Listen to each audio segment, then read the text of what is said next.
தினமலை நேயர் அனைவருக்கும் வணக்கம். கோயம்புத்தூர்ல ரொம்பவும் முக்கியமான இடம் பாத்தீங்கன்னா சிங்காநல்லூர் பஸ் ஸ்டாப் தாங்க. ஒண்டிப்புத்தூர்ல இருந்து சிங்காநல்லூர் பஸ் ஸ்டாப்புக்கு வர வழியில பாத்தீங்கன்னா ரோடு எல்லாமே ரொம்பவும் மோசமான நிலைமையில இருக்கு.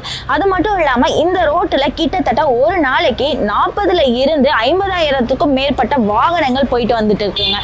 இதுல சிங்காநல்லூர் பஸ் ஸ்டாப்ல இருந்தே நம்ம ஒண்டிப்புத்தூர் போற வழியில ரோடு ஒரு புறமாவே குண்டும் குழியுமா இருக்குங்க. பல்லடம், திருப்பூர், தேனி, திண்டுக்கல்ல இருந்து வர பஸ்ஸுகள் எல்லாமே இந்த ரோட்டை பயன்படுத்தி தான் சிங்காநல்லூர் பஸ் ஸ்டாப்புக்கு வர்றாங்க.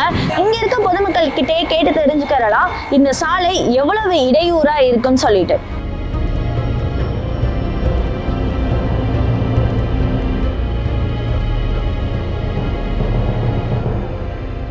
இந்த ரோடு சிக்னலில் கொஞ்சம் காலையில் நேரம் ஸ்கூல் டைமில் ரொம்ப பயங்கரமான கஷ்டமாக இருக்குது. ஒரு 3 மணி நேரம் காலையில் பார்த்தீங்கன்னா ரொம்ப இடைஞ்சல், போகிறக்கோ ஆட்டோ போகிறக்கோ ஜனங்க தாண்டிருக்கோ எல்லா விதத்துலையுமே இடைஞ்சலாக இருக்குதுமா. போலீஸுக்காரர் ஸ்கூலையும் 2 ஸ்கூலையும் பார்க்கணும். அந்த ஸ்கூலை பார்த்து போட்டு 2வது இங்கே வரணும். அவங்களுக்கு குறை சொல்லி தப்பும் இல்லை. அதை முடிச்சு போட்டு 2வது இங்கே வரணுமா. இங்கே வந்து தான் அதையும் பார்க்கணும் அவங்க. அதனால அவங்க மேலே எந்த தப்பும் இல்லைம்மா. இங்கேருந்து ராஜநகர் வரைக்கும் குறுகலாக தான் இருக்குதுமா. இருந்தாலும் அப்படி இப்படி அட்ஜஸ்ட் பண்ணி போகிறாங்க. போகிற டைமில் ஸ்கூல் இருக்கிற டைமில் ரொம்ப ஒரு 3 மணி நேரம் ரொம்ப கஷ்டமாக, காலையிலும் சாயங்காலம். இப்போ நம்ம ஒண்டிப்புதூர்லேருந்து எடுத்துக்கிட்டிங்கன்னா குளத்தேரி வரைக்கும் பார்த்திங்கன்னா ரோடு வந்து பேட்ச் ஒர்க் ரோடு தான். கஸ்டமரை வச்சுக்கிட்டு நம்ம போகிறது ரொம்ப சிரமமாக இருக்குது. 2வது இந்த பீக் ஹவர்ஸ் டைமில் வந்து பார்த்திங்கன்னா குழிமேடெல்லாம் யாரும் பார்க்குறதில்ல. 2 வீலரில் போகிறவங்க கண்டுக்கிறதே கிடையாது. காரில் போகிறவங்க தான் பார்த்து போகிறதா இருக்குது. மேபி பஸ்ஸில் போகிறவங்கலாம் ரொம்ப டைமிங் எடுக்கிறதுனால லெஃப்ட் சைடில் இறங்கி குழிமேட்லேயே தான் போகிறாங்க. எல்லாத்துக்குமே கஷ்டமாக தான் இருக்குது. இந்த ரோடை கொஞ்சம் நல்லா பார்த்து ஒர்க் பண்ணி கொடுத்தாங்கன்னா நல்லாயிருக்கு கவர்மெண்ட்டுக்கு.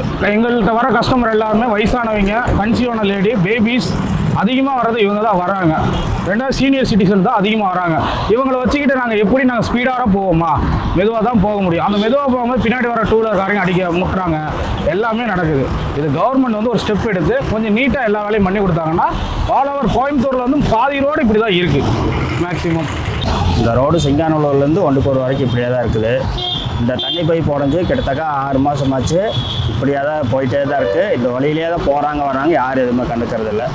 அந்த சைடு ரோடு தோண்டி போட்டு கிட்டத்தட்ட அது ஒரு 4 மாதமாக அப்படியே தான் இருக்குது. இப்போ வரைக்கும் யாருமே எதுவுமே கண்டுக்கிறது இல்லை. டெய்லியும் ஒரு 2 பேராச்சும் கீழே விழுவாங்க. ஒரு நாளைக்கு இந்த ரோட்டில் பார்த்திங்கன்னா 40,000 50,000 வண்டி வரைக்கும் போகுது வருது. அதே மாதிரி உழுகிறது பார்த்திங்கன்னா ஒரு நாளைக்கே 2 பேர் 3 பேருக்கு மேலே விழுந்துடுறாங்க. அது யாரும் எதுவுமே கண்டுக்கிறதும் கிடையாது, எதுவுமே இல்லை. அதே மாதிரி ஒரு மெயின் ரோடு இல்லாமல் உள்ள கட் ரோடுமே இதே மாதிரி தான் இருக்குது. எந்த ரோடுமே சரியில்லை. இது நிறைய லேடிஸ் என்ன பண்ணுறாங்க, ஹார்ன் அடிக்கல, பிரேக் பிடிக்கல, பள்ளமேட்டில் வைப்ரேட்டாக சொல்லிட்டு வந்து மோதிட்டு ஒரு லேடிலாம் ரத்தத்தோடு வந்தாங்க. அது என்னென்னா உடனே நாங்கள் ஃபர்ஸ்ட் எய்ட் கொடுத்தோம். ஃபர்ஸ்ட் எய்ட் கொடுத்து சரி இந்த மாதிரி பார்த்து வர வேண்டியதுன்னு அப்படின்னு கேட்டோம். அவங்க சொன்னாங்க, இங்கே பாருங்க பள்ளங்க ஹார்ன் அடிக்கல, வருஷம் பிரேக் போட்டாங்க, அந்த கார் பிரேக் போட்டனால தான் நான் நின்றுட்டேன், அது மோதிட்டேன் அப்படின்ற மாதிரி சொன்னாங்க. அதனால் இந்த ரோடு எவ்வளோ சீக்கிரம் நல்லா திருப்பி போனால் நல்ல மக்களுக்கு நல்லாயிருக்கும். அதுபோக டிராஃபிக் ரொம்ப டிராஃபிக்காக இருக்குது. அது இப்போ சாயந்தரம் ஆகிட்டேன்னு வச்சுங்களேன், ஏதோ திருவிழா கூட்டம் மணிக்கு இருக்குது.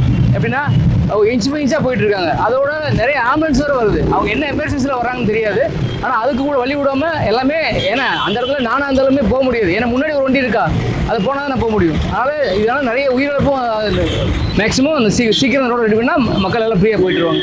இங்கே ஜனங்களும் அப்படித்தான். அந்த நேரத்துக்கு வேலை வெட்டி போகிறவங்களுக்கு அவசரமாக தாண்டுறதுக்கு ரொம்ப இங்கே ஒரு டிவைடு போட்டு வச்சுருக்காங்க.